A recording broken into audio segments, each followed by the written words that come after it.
Nunca pensé que algo tan pequeño pudiera romperme por dentro, pero cuando abrí el paquete y vi un desodorante barato supe que ya no podía seguir fingiendo.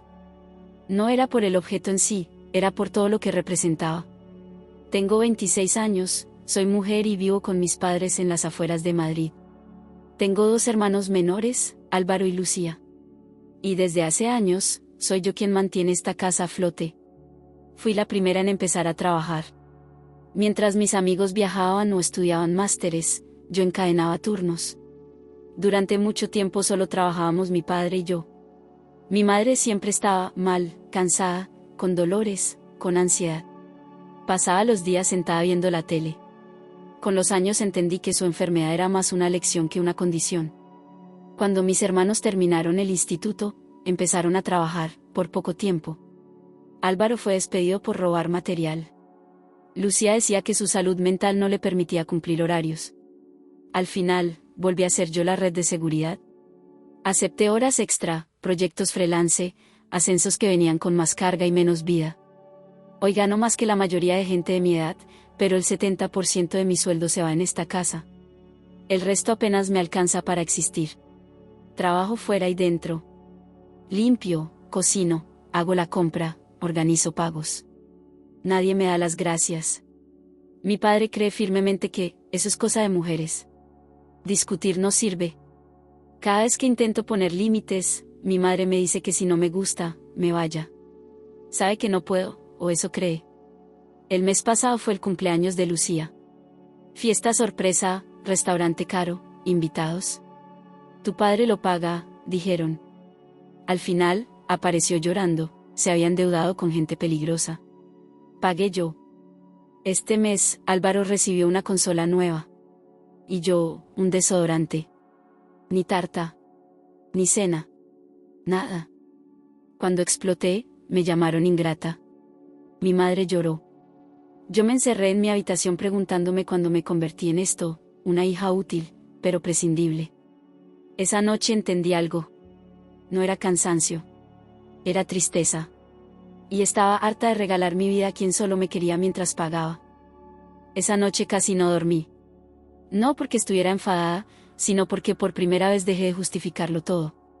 Siempre encontraba excusas para ellos, que mi madre no podía, que mis hermanos no sabían, que mi padre hacía lo que podía. Pero cuando te pasas la vida sosteniendo una casa entera, llega un punto en el que el cuerpo aguanta, pero la cabeza no.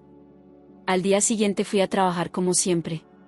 Sonreí, cumplí, rendí.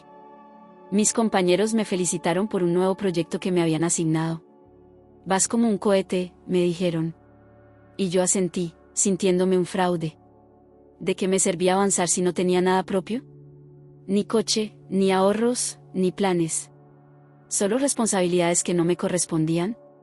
Esa tarde, al llegar a casa, encontré a mi madre exactamente donde siempre, en el sofá. Le pregunté si había hecho la compra. Me dijo que no, que le dolía la espalda. Lucía salió de su habitación solo para pedirme dinero para salir un rato. Álvaro estaba jugando con su nueva consola. Nadie preguntó cómo me había ido el día. Nadie preguntó nada. Me encerré en mi cuarto y empecé a sumar. No números, sino años. Años pagando facturas que no eran mías. Años cancelando planes. Años diciendo, luego, a mi vida.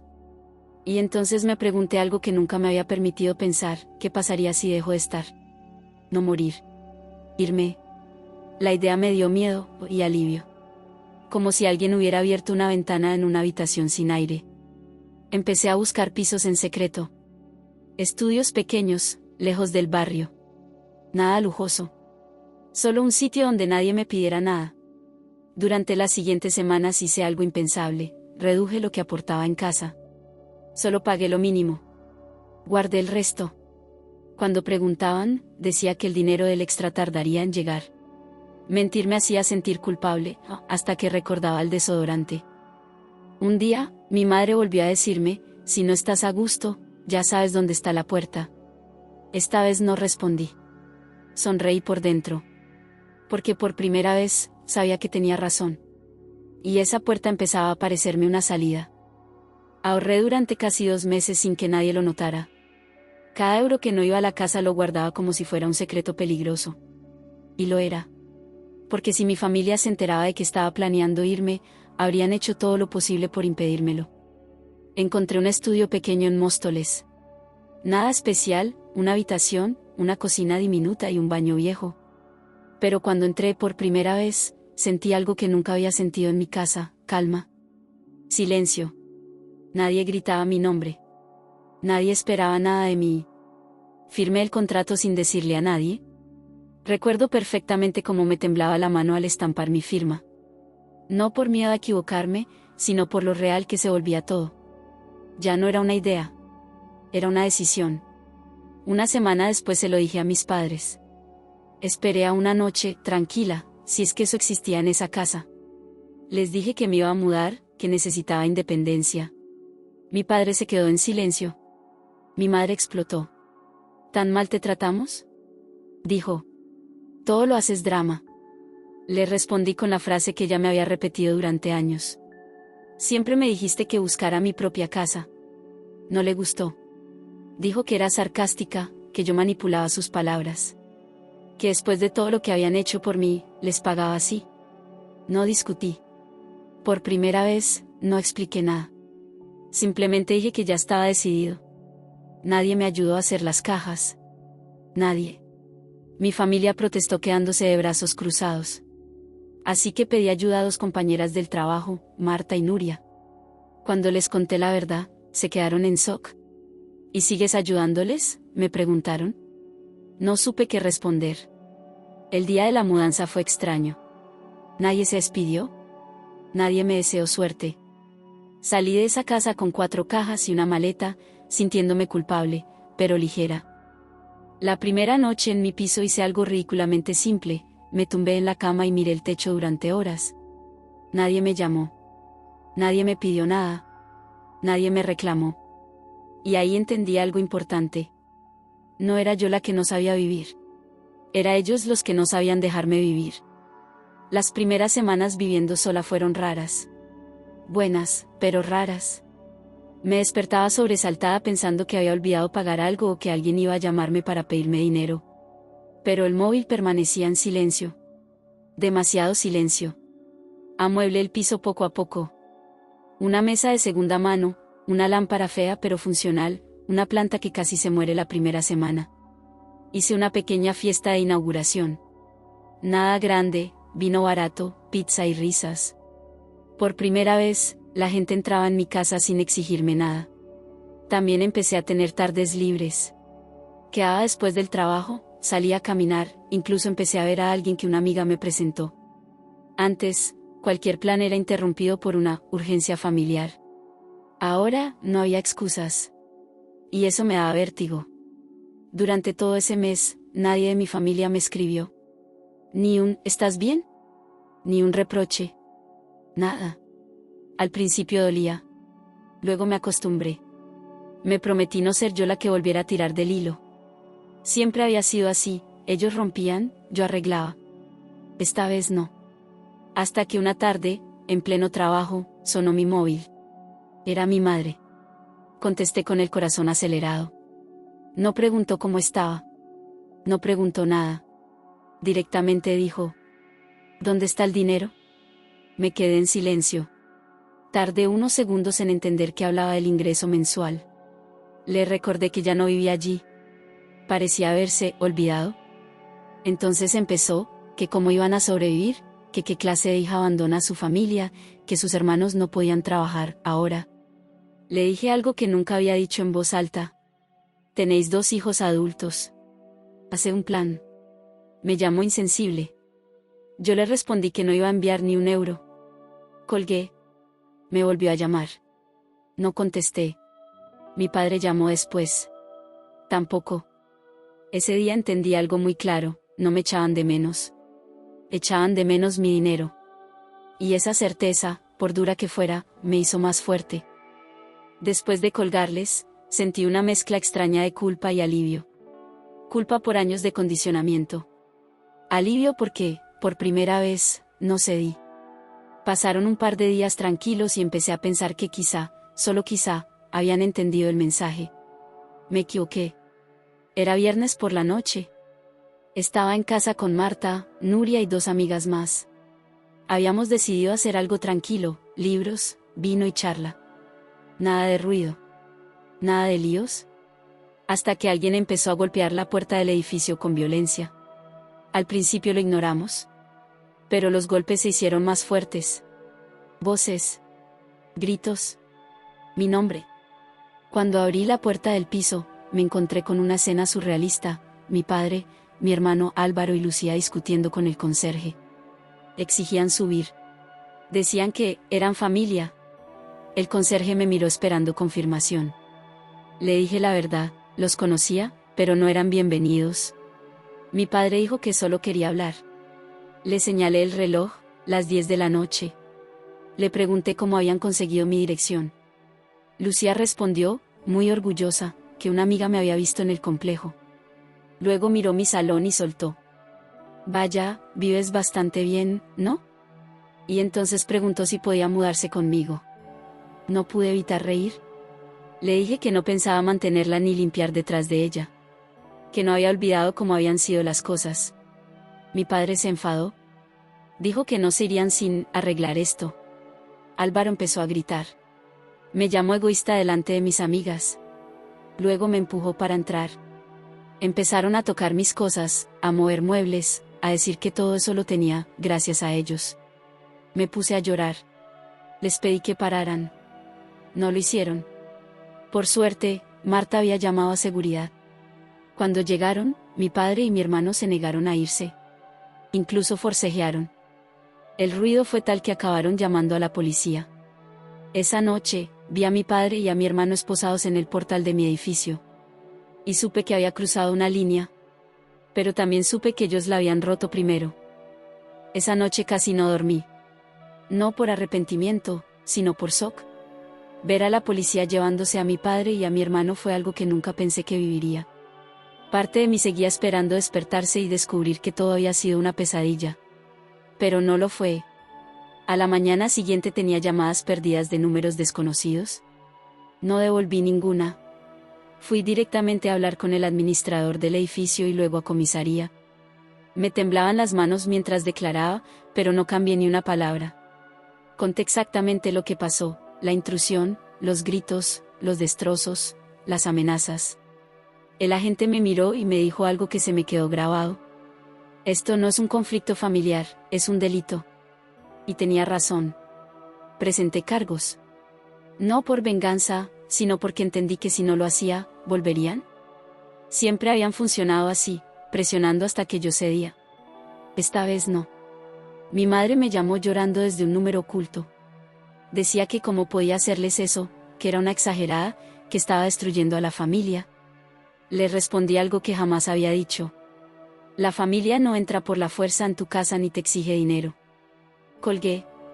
Los días siguientes fueron extraños. Limpios. Silenciosos. Mis amigas se turnaban para quedarse conmigo. Yo me sentía culpable, pero también segura. Por primera vez, nadie podía aparecer sin permiso. Decidí algo importante: no iba a retirar la denuncia. Habían cruzado demasiadas líneas. Y si eso significaba enfrentar un juicio, lo haría. Ya había pasado demasiados años pagando consecuencias que no eran mías. Mientras tanto, mi piso empezaba a sentirse realmente mío otra vez. Arreglé lo que rompieron. Compré una alfombra nueva. Cambié la cerradura. Cada pequeño gesto era una afirmación. Ya no vivía para apagar incendios ajenos. Y aunque aún no lo sabía, lo peor para ellos apenas estaba empezando.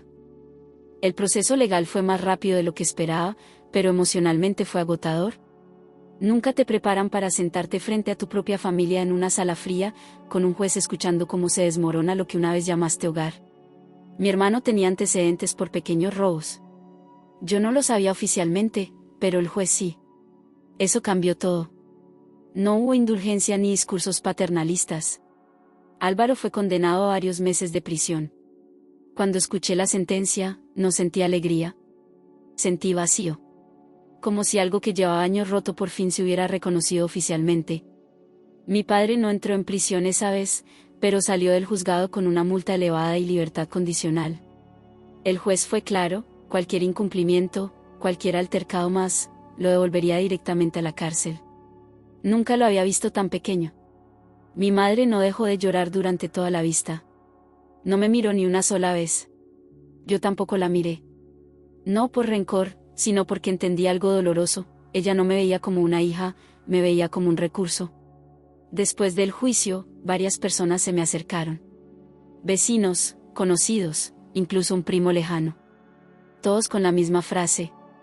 Es tu familia, podrías haberlo solucionado de otra manera. Nadie me preguntó cómo estaba yo. Nadie preguntó cuántos años había aguantado. Con el tiempo, empecé a enterarme de cosas. Mi madre estaba enferma de verdad ahora. Años de sedentarismo y mala alimentación le habían pasado factura. Riesgo cardíaco alto. Médicos preocupados. Aún así, rechazaba cambiar nada. De algo hay que morir, decía. Lucía empezó a moverse con gente rara. Sin dinero, sin trabajo, sin límites. Rumores de trapicheos. De noches fuera. De decisiones peligrosas. Nadie la frenaba. Y yo seguía con mi vida. Trabajando, saliendo, durmiendo tranquila. Por primera vez, no sentía que todo dependiera de mí. No me sentía culpable. Me sentía libre. Y esa libertad tenía un precio, que ellos estaban empezando a pagar. Con el paso de los meses, la información me llegaba a cuentagotas. No porque yo preguntara, sino porque cuando una familia se hunde, el ruido se filtra solo. Un vecino, una prima, alguien del barrio de siempre. Todos parecían sorprendidos de lo rápido que todo había ido cuesta abajo. Mi padre empezó a incumplir pagos. Primero facturas, luego la multa del juzgado. Muchos ya lo habían advertido, no iba a cumplir. Y así fue. No hizo ni el intento. El aviso llegó rápido y seco, desacato. Volvió a entrar en prisión. Esta vez, sin dramatismos. Como una consecuencia lógica. Lo irónico es que él era el que trabajaba. Sin él, la casa quedó totalmente a la deriva. Mi madre se quedó sola. Literalmente. Álvaro ya estaba cumpliendo condena. Lucía apenas aparecía por casa. Según me contaron, empezó a consumir lo mismo que vendía. Malas compañías, noches largas, cero control. Al final, lo inevitable, la detuvieron en una redada. Ahora espera juicio con un abogado de oficio. Nadie se sorprendió. Nadie, excepto ella. Mi madre empezó a colapsar. Llamadas a urgencias, mareos, ataques de ansiedad. Pero aún así, seguía sin asumir responsabilidad. Decía que todo era culpa mía. Que si no me hubiera ido, nada de esto habría pasado. Era más fácil culparme que mirarse al espejo. La casa fue el golpe final. Con mi madre viviendo temporalmente con un familiar para arreglar lo de mi padre, la vivienda quedó vacía demasiado tiempo. En un barrio donde eso es una invitación abierta. Entraron. La destrozaron. La ocuparon. Personas vinculadas, según dicen, amistades de Lucía. Cuando me lo contaron, sentí algo parecido a un duelo. No por la casa en sí, sino por lo que representaba. Yo la había mantenido. Limpiado. Pagado. Cuidado. Y ahora era solo un cascarón roto que ya no me pertenecía. Y por primera vez, lo dije en voz alta sin temblar. No es mi problema. Porque no lo era. Nunca lo había sido. Tardó, pero pasó. El dinero que el juez ordenó pagar por los destrozos de mi piso llegó. No porque mi padre quisiera cumplir, sino porque mi madre pidió un préstamo desesperado para sacarlo de la cárcel. No fue un gesto de justicia, fue puro instinto de supervivencia. Cuando vi el ingreso en mi cuenta, no sentí alivio. Sentí cierre. Como si ese número marcara el final de una etapa que nunca debí vivir. Mi madre, agotada, se fue a vivir con un familiar durante un tiempo. La casa quedó completamente abandonada. Nadie vigilaba nada. Cuando regresó, ya era tarde. Ventanas rotas, puertas forzadas, muebles desaparecidos. Y gente dentro. Ocupas. Personas que, según rumores del barrio, habían tenido contacto con Lucía. Intentaron denunciar, pero sin recursos, sin energía y sin apoyo, todo avanzaba lento. Incluso si lograban echarlos, el lugar ya no era habitable. Años de abandono en pocos meses. Mi padre salió de prisión. Más callado. Más viejo. Sin soluciones. Mi hermano seguía cumpliendo condena. Y mi hermana seguía esperando juicio, cada vez más hundida. A mí me preguntaban si iba a ayudar, si iba a intervenir, si podía hacer algo. La respuesta era siempre la misma: no. No por crueldad. Por coherencia. Yo ya había dado todo. Mi tiempo, mi dinero, mi salud mental. No quedaba nada más que entregar sin destruirme otra vez. Mientras tanto, mi vida seguía. Ascendí en el trabajo. Viajé. Llené mi piso de cosas pequeñas pero mías. Aprendí a disfrutar del silencio sin culpa. Entendí algo fundamental. No abandonar no siempre es amar. A veces, quedarse es permitir el abuso. Y yo ya no estaba dispuesta a hacerlo nunca más. Con el tiempo, dejé de preguntar y también dejé de imaginar finales alternativos. Ese "y sí", que durante años me había perseguido, por fin se apagó. No iban a cambiar.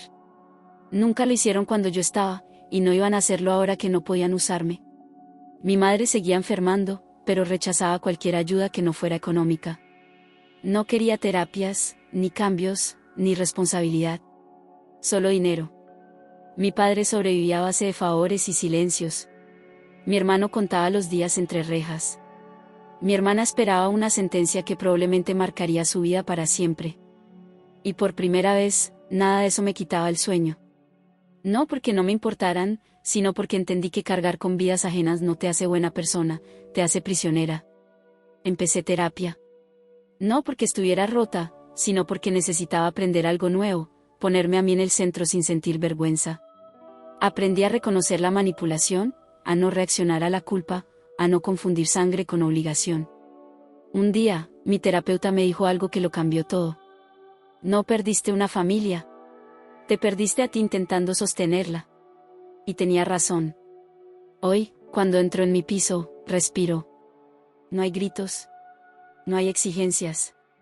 Hay orden, calma y planes propios.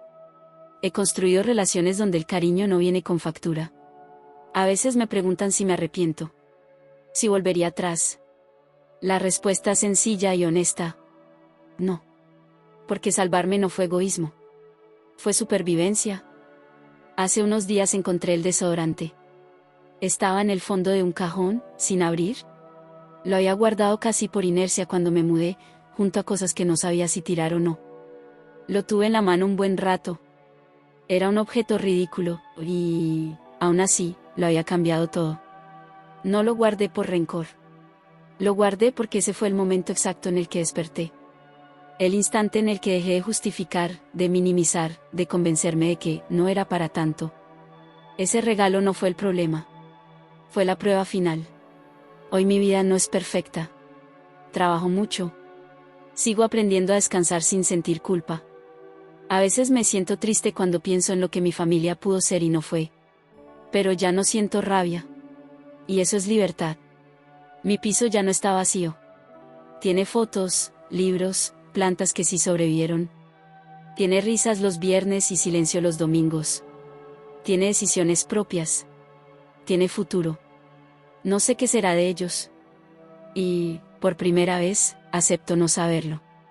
No es mi historia continuarla. Bastante tiempo viví atrapada en un papel que no elegí. Si alguien está leyendo esto y se reconoce en mis palabras, solo quiero decir una cosa. Amar no debería doler así. Ayudar no debería vaciarte. Y la familia no debería tratarte como un recurso renovable.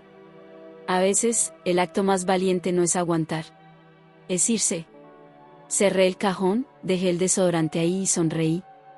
No como recuerdo de lo que me hicieron, sino como símbolo de lo que nunca volveré a permitir.